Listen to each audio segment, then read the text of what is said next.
on! Holmes! Yeah! Help me.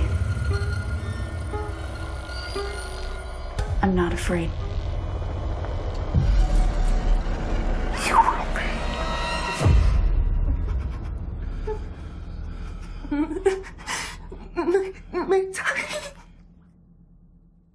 You will be. Sherlock Holmes? I've never heard of him. No, not many have. He tends to live a private life, helping out when he so chooses. How can you let her go? She is your only chance at redemption. Chance to pull yourself out of this darkness, and you leave her to this passing when you know she will not return. What a disappointment you are. This will not have the ending your heart desires. I will be none the worse. But you will never be the same. I'm not afraid.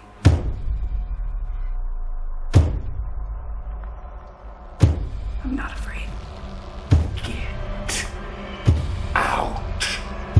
You can't keep hiding from the world. I'm not afraid. It needs you. I need you. I'm not afraid. No, woman! Woman!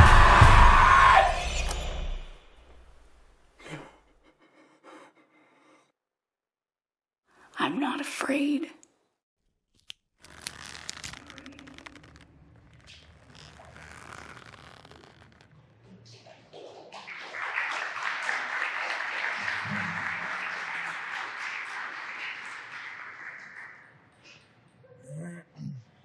All right. Awesome. I've seen that about 1,000,000 times, but glad y'all still enjoyed that. Just want to thank Gabriel and Thomas for having me tonight to share my knowledge and experience. I've had about 12 years up to this point making films.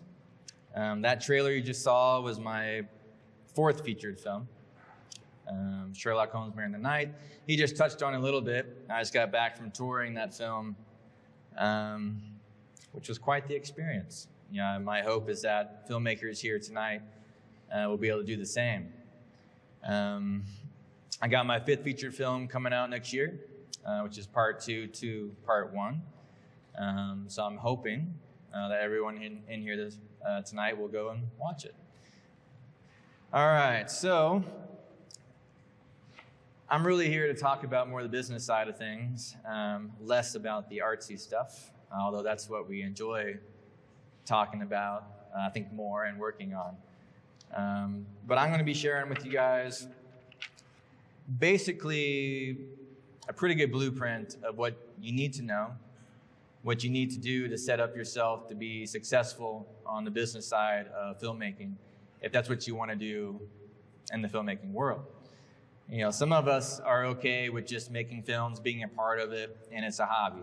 It's a love, it's what we like to do, and that's it. And that's perfectly fine. Myself, I'm not that. You know, I want to be a successful filmmaker financially. Not only making great movies, but also making money. So I can make bigger and better films and pay my cast and crew what they deserve. You know, that's what I am setting out to accomplish. Goals change, you know, over time. You know, 12 years ago, I made a featured film for $1,000. It was my first movie.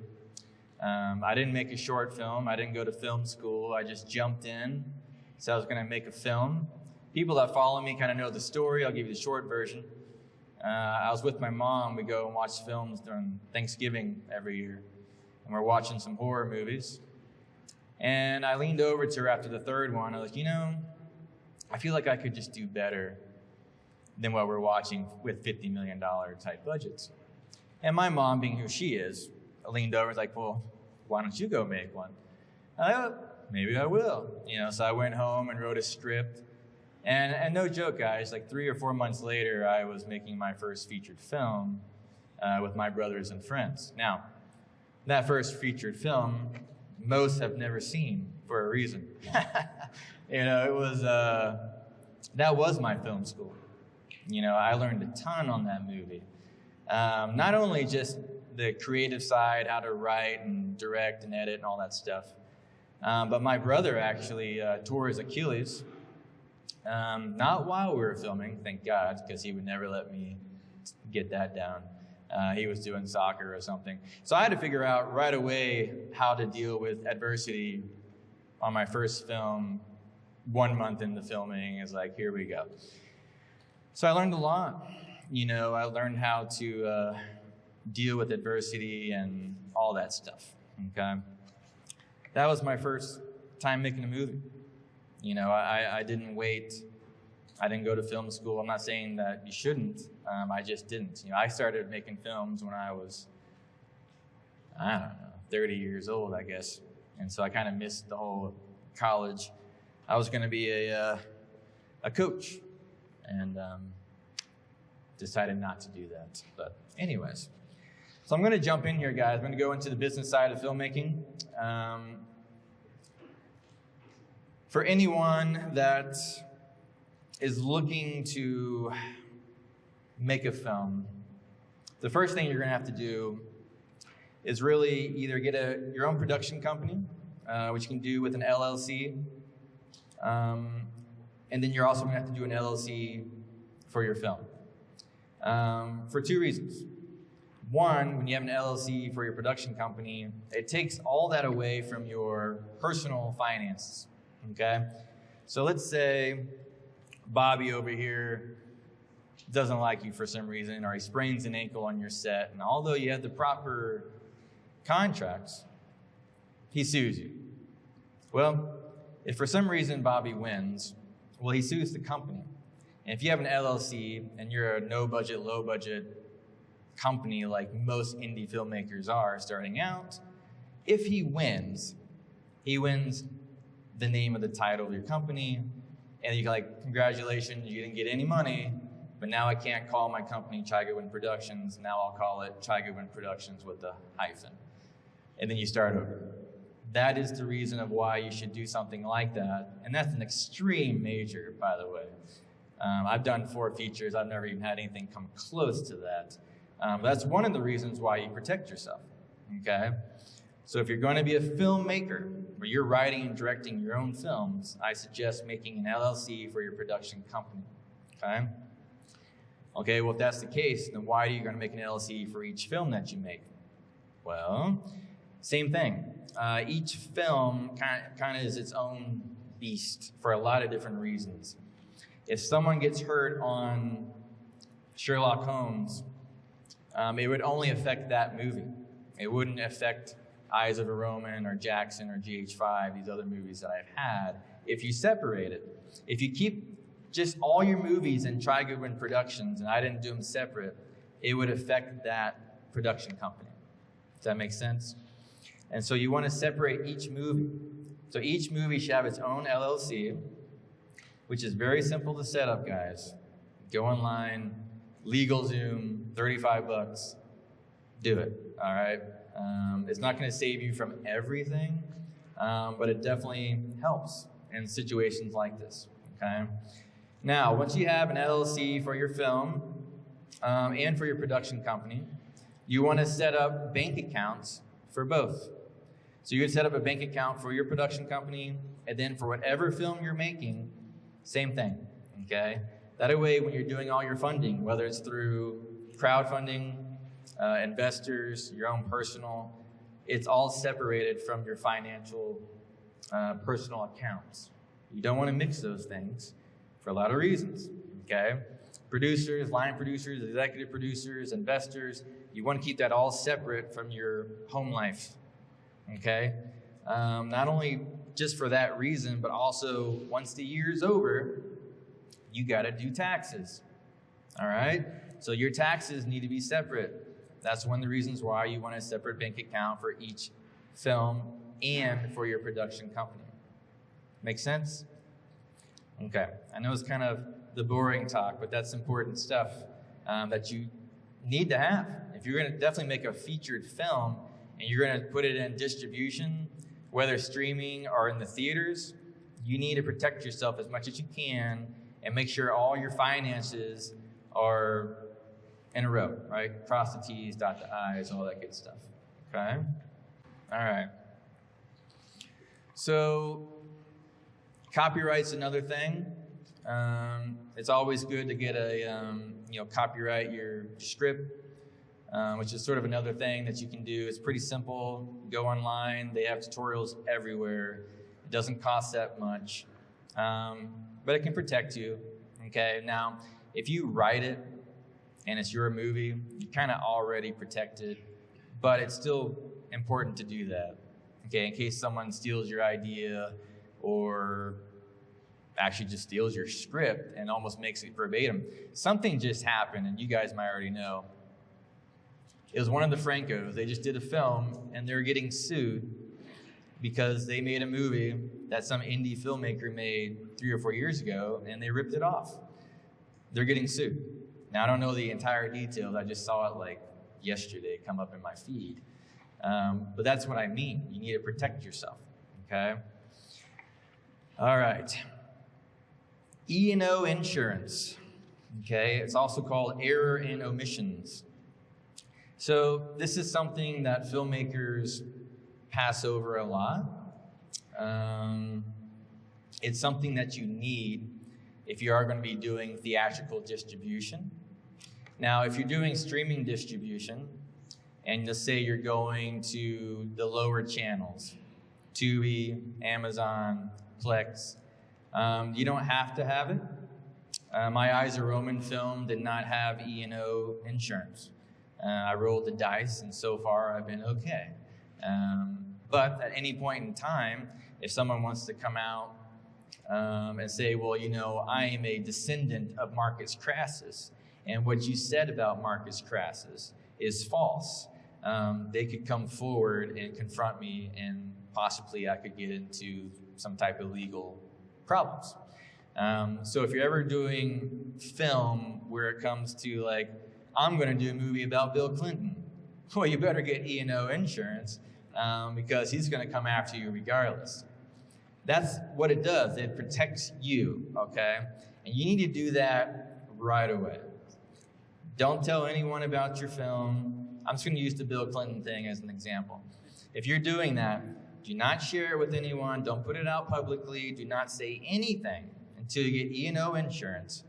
Because if one person comes up and says, well, I said that wasn't going to be accurate, blah, blah, blah, blah, well, then the insurance is going to ask you, has there been anyone that's come to you that said, well, that's not accurate? Well, actually, there was one person. Okay, they're not going to touch your film with the insurance, or they're going to put it in that clause. So if that person sees the movie come out in theaters and comes forward and says, I said that wasn't accurate 2 years ago, they would win because that insurance company isn't going to cover that. That's the craziness of insurance. Now, insurance, I could talk for 10 hours. I'm not going to do that, but you need to learn it. E&O insurance. Go online. There's a ton of tutorials. Put film behind it. That way you go to the actual film portion of that. But learn it. You need to learn it. If you're going to put your film out there and theaters and real distribution, meaning like Hulu, HBO, the big dogs, you're going to have this because they're not going to take it without it. Okay? That's another reason to have it. How much does it cost? Well, that's one of the reasons why indie filmmakers don't really get E&O insurance, because it can cost a lot on certain films. For Eyes of a Roman, they wanted me to spend $10,000 on E&O insurance because I was doing a lot of fight sequences, high risk, okay, injury. If you're doing high cars, racing around town in cars, speed chases, it's going to be a lot more. If you're doing a documentary about Bill Clinton, then it's not going to be as much, except to protect, obviously, that person. That wasn't a good example. Let me use like someone that's been gone for a long time. Let's say like Allan Poe, okay? Where a lot of his stuff now is in public domain, which is a reason why I did Sherlock Holmes, which was also in public domain, which I'll touch on here in a second. Most of E&O insurance average out to 1 to 3% of your budget. Kind of, all right?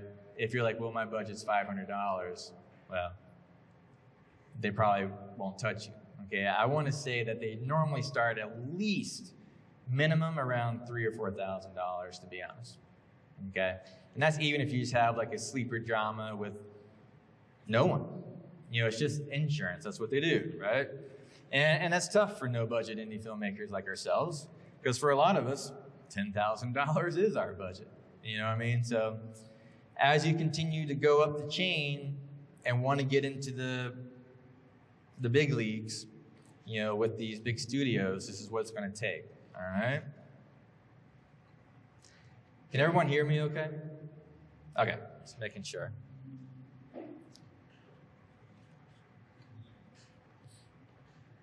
All right, so what are a couple E&O companies? Okay, I'm talking about the insurance. Companies that are pretty good for indie films that I've researched would be Ratbook, Aeon, and Film Emporium. Okay, those three seem to work very well with indie filmmakers. They understand that we're broke, and they're going to do the best they can to help us without taking all of our funds, basically, okay? All right, but here's a little window for everybody. When you're doing distribution and you're going to your streaming services, right now, FilmHub, in my opinion, is the best place to take your movie because they do not require E&O insurance. So if you're going to skip that step because you can't afford it, FilmHub does not require that. But here's a little hyphen with that. And I don't know if y'all know this, some of the other filmmakers in here. FilmHub, they just picked up, I want to say in the last year or two, HBO and Max. It's kind of weird, but they've done that now. I don't know what they're doing. Hulu, Peacock, and Apple TV. These are big guys. FilmHub, when I did Eyes of a Roman, which was like 3 or 4 years ago, they didn't have that. Their biggest guy was Tubi. And now they're getting much bigger streaming channels. Those streaming channels, does everyone know what FilmHub is? Kind of, some, okay. What FilmHub does, I'll give you a quick FilmHub. They give you 80% of what the movie makes after that streaming channel takes their cut, which right now is kind of in the gray area, which is not fair to us, but this is what they advertise. 80% goes to the filmmaker, FilmHub takes 20%. It's changing. If you go on there now for certain distribution deals, it's 70% and they get 30%. They also have it now where you can spend $2,000 and you get to the front of the line. So now they're making you pay to play with the big boys, basically, or the big girls, or whatever you want to call them, all right? And so they weren't always like that. Now you can still go on FilmHub and upload your film and not pay anybody. They still do that. But you're not going to hear from anybody for probably like 2 or 3 months. And you're not going to know when they're going to release your movie. One day it's just going to pop up on Tubi or Amazon, like, oh. And you're going to like try to tell all your family and friends and your followers, hey, my movie's out. So when it comes to planning on the marketing side and promoting side, it's horrible. It's horrible, right? You want to be able to tell people, hey, you know, on October 15th, my film is coming out at this time, and you want to be able to promote. Well, the only time you can do that now through FilmHub, from what I've seen, is if you pay them the $2,000 for the year and you work with their marketing and promoting team where you can do that. So it's unfortunate that they moved to that side of things, but as you continue to grow and get bigger and better, I mean, that's just what happens. I mean, now they got HBO, they got Max, they got Showtime, they have Hulu, they got the big channels. So it is what it is. But for all the filmmakers that are in here, especially if you're just getting started, your first or second film, I would do Film Hub. That's just my opinion. That's what I would do. Distribution companies, my own opinion, I'd say 90% of them are tough, man. A lot of them are out to make money on themselves. They're not going to communicate with you the way that you want. They might talk to you maybe once every 3 or 4 months. They're not going to get you the deal that you thought you got. And a lot of filmmakers get ripped off. That is the brutal truth, but it happens. I know an indie filmmaker that won Sundance. She got on HBO and she made no money. How does that happen? Well, unfortunately, she trusted the wrong people. She didn't get an entertainment lawyer, and there you go. They screwed her over. So that can happen. So if you're going to do distribution and you're not going to do the Film Hub, and you think you got one that's good, get an entertainment lawyer to look over the contract. They will show you everything. They will let you know if they're going to screw you over. You just got to be careful, guys. I can't preach it enough. People that watch me online, I say it all the time. Entertainment lawyer, entertainment lawyer, entertainment lawyer. Please, do not give someone your film. I'm going to promise you right now, every distribution company, no matter if you have Titanic or you got crap, they are going to say they love your movie, they want your movie, it's a beautiful movie, I understand everything, you're a genius, we want it. They're going to say that to you. No matter if your film is horrible, they will say that. Because once they get it, it's over. You didn't read the contract? Sorry, man, we got your film for 20 years, and you can't touch it. You can't do anything. Because they'll take you to court. They'll sue you. Like you gave them your movie. Don't do that. That's why I'm here today to tell you. I self-distribute, okay? I didn't use a distribution company. We did self-distribution going across country in the movie theaters. That was me and my team calling theaters, emailing theaters directly, setting up our own deals. No distribution, no one, no sales agents. We did that, okay? So you can do it yourself. That's the beauty of it. It just really comes down to if you want to do all that work, because it is a lot of work. But there is a light at the end of the tunnel. Yay! All right, that's enough in E&O insurance. That's so boring, but it's important, all right? So please go look it up. You need it if you're going to do the theatrical stuff and you really want to get it to the big channels, all right? Okay, I kind of ran over copywriting on your scripts. That's good stuff. Public domain, all right. So basically public domain, once it gets there, anyone can use it. You know, no one can really ever own it again. It's why you guys have seen some of these cheesy horror movies that have come out for like Winnie the Pooh, even The Grinch, Steamboat. They did the Mickey Mouse one that came out recently. I think it's from the Terrifier guys. That's why. Now it's in public domain. If you want to go do a Steamboat movie, you can. If you want to do a Grinch movie, you can. I did a Sherlock Holmes movie because it went into public domain in 2023. I knew it was coming, so I got ahead of the curve, and that's how I was able to make my film. I get that question a lot. How can you make a Sherlock film? It's in public domain. That's how. It's one of the reasons why you've probably seen a lot of Sherlock Holmes stuff over the last 20 years. Half of Sherlock's stuff was in public domain for a long time. The other half got released in 2023, so now it's all in public domain. But that's why you probably saw other movies TV shows, things of that nature. Okay, so for filmmakers, if you're going to do an IP, like a Sherlock or Mickey Mouse or the Grinch or whatever, I think if you're in it early to make money, so Damien and Levy, the guys who did Terrifier, they're not dumb, okay? Winnie the Pooh, their horror movie, made $7 million at the box office. It's, if you like cheesy horror slasher movies, that's what it is. They found their audience, and that's how much money they made off of that. There you go. If you're an artsy filmmaker, which I think myself kind of like that, I would never do anything like that.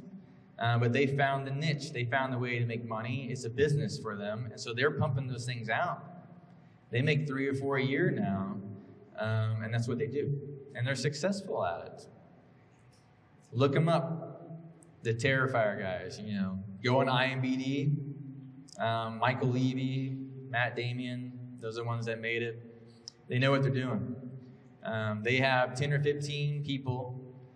They're a core group, and they put out 2 or 3 films a year, and it's the same thing over and over and over and over again, and they make money. Just for you guys to know, Terrifier 3 made $30 million at the box office. Terrifier 2 made like 12 to 15 million. Their first one didn't even go to the theaters, to my knowledge, but it got popular by word of mouth, fans, and they did get it on Netflix. And so once it got on Netflix, they found their audience. Okay. All right, guys. Financing your film. How do I get money? How do I make money? It's the real reason why everyone's here, right? Okay. So financing your film, you can get donations, crowdfunding, grants, investors. Those are basically the 4 major ones, okay? Most people are like, cool, but how do I do that? Well, for donations, that's pretty self-explanatory, guys. Put something out, talk to your family and friends, all that good stuff. Crowdfunding. There's 2 main ones that I normally go to. There's Kickstarter, and then there's Indiegogo. I recommend, if you want to get the funds, even when you don't hit your goal, to do Indiegogo, because you will still get the funds. If you do Kickstarter, they will not give you the funds if you do not make your goal. Okay? If your goal is $100,000 and you get $99,000 on Kickstarter, they will give it all back if you don't make that goal. Indiegogo, you get the $99,000. I recommend Indiegogo, just for that reason. Okay? The crowdfunding setup is very self-explanatory on those sites. I've done them. I've had 4 or 5 of my team members over the years do them. It tells you what to do. You just got to do the work. It's very easy to use. So I'm not going to tell you how to do it. Go on there. It's really simple. You can do it. Okay? I think some people ask, well, I've done crowdfunding, but I only made like $200 and my goal was $10,000. How do I get awareness? How do I get people to donate for my movie? Well, it really just kind of depends on what you want to tell and how you promote. I think some filmmakers don't realize this, and if you don't realize this, you need to realize this today. People are going to invest in you. They're not really investing in the movie anymore. They want to give money to CJ to go make this film. Now, there's going to be people out there like, man, I really want to see this movie. And so they're going to donate and get a perk. But a lot of times they're doing it because they want to help you as a person. They see something in you. They see you working your tail off. They see you marketing and promoting. They really believe that the project's going to work out. All those things. And it's like, yeah, but, is that really going to work? Yes. It does really work because it's worked for me. My first film, guys, I got maybe $100 doing crowdfunding. Sherlock Holmes, I basically got $50,000 for 2 films. And that's what we were going for. Now, did it happen all at once? No, it didn't. And that's okay. Sometimes that happens. I want to say Kayla would know. She's back there, but I think we got maybe like $18,000 or $19,000 on our initial crowdfunding attempt. And that was enough for me to get going on Sherlock Holmes Part 1. I told my team not to worry. We will figure out how to get the other money. And we did, through other avenues. Halloween party. If you guys follow me, I've done that twice now. That was another way to get funds. It's a fun event. We did a Halloween party. Now, we had to invest in like a place to throw it. But I want to say the average was probably about $2,000 to $3,000 that we made profit each year. Fun way to promote. Chance for cast and crew, colleagues in the industry, fans to come out and meet me and the actors and the crew members. And we made money. You know, so a lot of times it's the grind. I think people want to get that initial, like, man, if I could just get $100,000 tomorrow, that'd be great. Yeah. No shit, Sherlock. You know what I'm saying? I think if anyone got that, it'd be great. I think what's funny, though, I think some people, if they got that money right away, they'd be like, now what do I do? You know, especially if it's your first movie. You know, how do I spread this out equally? How do I, you know, balance my sheets? And so I make sure I have enough money, not only from the beginning, but all the way to the end. That's another thing on the business side that you're going to have to learn. You're going to have to learn to be able to manage your budget, which is why before you do crowdfunding, you need to go in and look at what you want to do. You know, what locations, what equipment, what wardrobe. I drive my friends nuts. Like, you're making another period piece, man? You know how expensive that's going to be? Yeah, but I don't care. You know, like, that's what I want to do. You know? But those are all things you got to factor in, okay? I think the worst part, something that filmmakers do, and I was a victim of this early on in my first 2 movies. I'll say my first 3 movies, really. You need whatever your budget is. Let's say your budget's $100,000 to make the movie. Okay, well, you need times 10 to be able to market and promote your movie. Marketing and promoting your film, unfortunately, is more important than making your movie. Yeah, that's hard to say, but it's true. All of us in here can make a movie, and some of us already have. But marketing and promoting your film, getting it out there to the world for people to see, is a whole nother ballgame that indie filmmakers fall flat on their face. Because it's really, really hard, and we forget, especially if you're new to this, that you need money to market and promote. And it's not cheap, guys. It's not cheap, okay? Mission Impossible is coming out. They probably spent $400 million marketing and promoting their film. How do we compete with that? That's a good question. You know, how do we compete with that? You know, when you see their trailer everywhere, how do you get yours out there? Well, we have to be a little more strategic.